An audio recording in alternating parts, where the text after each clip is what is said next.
Hi, my name is Ava Drazen, and for our week 3 discussion, we read 2 more chapters of Know the Theologians, and this week we read the chapters on John of Damascus and Anselm of Canterbury. I personally, Anselm caught my attention the most, mainly just because of his radical faith in God, and he uses some really profound language about why we should believe that God is real, and he seems really firm. So I have a few quotes from him that I just was like, wow.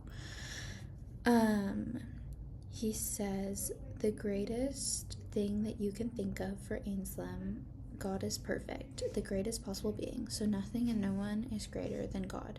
The definition of God, he argues, necessarily entails God's existence.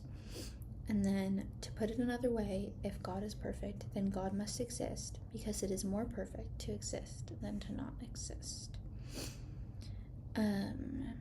So Anselm just has this really radical faith in God and believes that God is the most perfect being, and so he also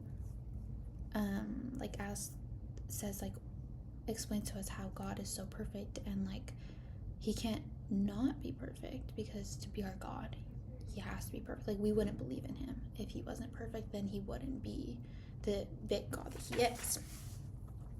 Okay, and then connecting this to the lectures for Anselm, I thought that he connected to the lecture that was theological anthropology.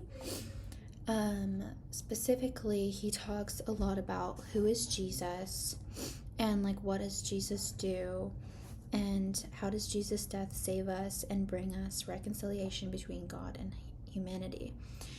And I think that he asks these really important questions, and I think through these questions it proves further just how great our God is. So basically, humans were created to honor God, and Jesus took the debt that we're unable to repay because we're not perfect. And humans have the capacity to we try to be good beings, but we're not. So Jesus sort of took that on for us, and he explains a lot of that in the book, and that really related to the theological anthropology of the idea of humans and what our purpose is. And so Jesus was able to take our sins through his death on the cross, and I think that is just a really important piece of this book, and he definitely brings that to life and brings a lot of points that you probably wouldn't have thought about. But I